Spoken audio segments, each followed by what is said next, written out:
Hello, on today's video we're going to be learning how to... Don't listen to him.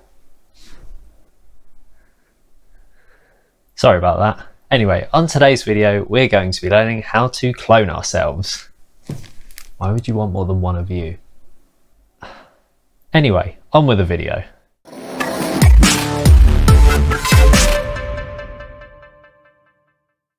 So now they've disappeared, we can get on with the video. So what was I talking about? Well, in the start of one of my previous videos, there's two versions of me standing in my kitchen.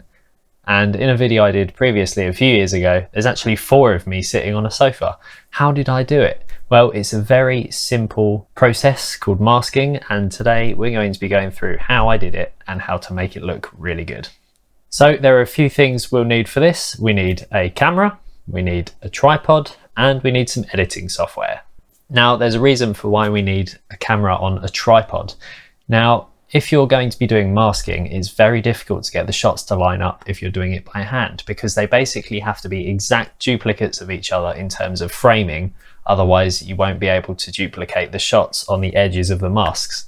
So if we take, for example, this handheld shot that I took on my phone this morning, you can see that it's really impossible to get those two shots to line up side by side and to get the masking looking real, because there are different 3D angles going on within the shot. However, if we look at this second shot, which was done on a camera on a tripod, you can see that it's perfectly still and I can very easily cut between the two. So how was it done? Let's go over to DaVinci Resolve and have a look. Okay, so as you can see, we've got DaVinci Resolve open and I've dragged in the clip which I needed at the start of the last video. So it's just a simple shot of me in my kitchen, just one of me. I don't have a magical twin. So this is how I did it. So as you can see, I start off by filming the left half of the shot, me looking at this door. Very simple, nothing too magical going on there. And then I walk into the other room and record the second part like this. Nice, easy. Nothing too magical going on there either. So how did I get them to work together? Well, as you can see, I did a number of takes. I go in and out about 4 times to get the shots right on the edit there. So I end up with about 3 or 4 different takes that I can make work really well. From memory, I know it was the last ones of each, so I'll just cut those out. Okay, so we now have our 2 clips that we want to chuck together. So we've got clip A and clip B. A will be the left and B will be the right. So you've got the left clip there and the right clip there. So how do we make them fit together? Well, it's really easy. All we need to do is something called masking. Now, masking is easy to pick up, difficult to get right. Okay, so what we want to do is we want to make sure that these two are on top of each other like that. So I'll just trim them to the same length. So now they're both playing at the same time, but obviously because these are 100% opaque, you cannot see the clip underneath. So you're stuck with just this clip of me on the left and not on the right. Whereas if I swap them round, obviously we'll end up with exactly the same result. You'll get just a clip of me on the right and no clip of me on the left. So let's undo that and just go back to where we were. So I need to get all of this area showing what's going on the right hand clip and remove all of this area from this clip here. So I don't need to see this door, but I do need to see this door.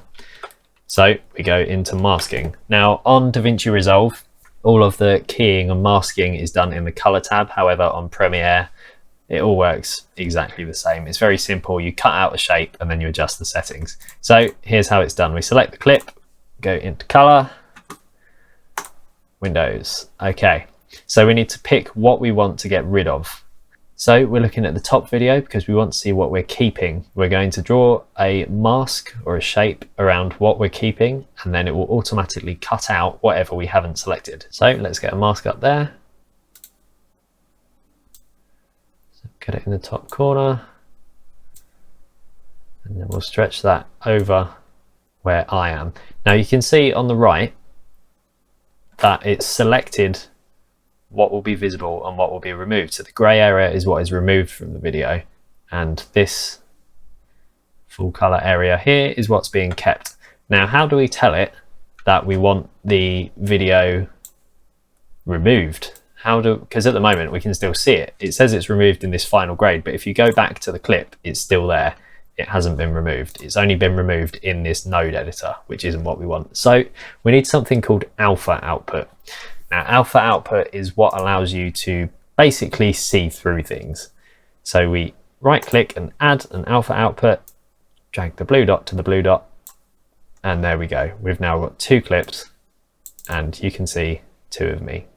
Now, the tricky thing is getting it to look natural. So if I go to the edit tab, you can see there is a slight line. If I just zoom in, there's a slight line that you can see there, especially on the upper part of the wall, which makes it look fake. You can tell that there's 2 clips that have been molded together, if you like. So all we need to do is we need to increase the blur size. So on resolve, that's really simple. All we need to do is just drag that out. And then we just need to watch the video through from start to finish and then make sure that James on the left doesn't come into this box, because if you do, you will start to disappear, because all of this is a fade region. So this is your hard cut, and then we've basically blurred the edges of that to make it look more realistic. So if you go to the edit window, as you can see, this now looks more like a natural shadow that you would find on a wall, which is fine as long as my head doesn't come into that.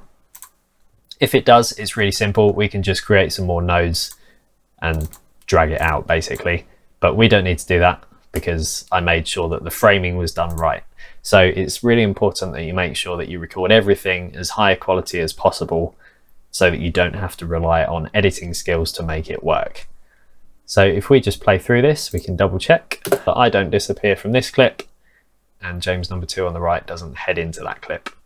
So I made sure that I stood really still on the left so that I didn't come over that line. I made a mental note of how far back I could go along this wall before I'd start to hit the area where I need to merge the clips. And I deliberately picked this part of my kitchen because there's a nice clear wall there that I knew I could get around without having to step over the line. So that's it. That's how it's done. Obviously, it's slightly more difficult if you want to be talking to yourself, like in the beginning of today's video. That will take a number of tries and you'll need to find some references on the wall for what to look at. So for example, where I'm recording this video, where I'm talking to myself in the intro, I found a reference on the wall and a reference in line with one of the window frames in my room. And that's it. That's all you need, something to look at. And then you basically make sure that on your overlaying clips where you lean into the video or you walk past into the video, that's where you end up. So I hope you found that helpful, and I will do many more of these video tips and tricks in the near future to help you guys make your videos even more interesting. Thanks for watching, and if you enjoyed, please subscribe and I'll see you again soon.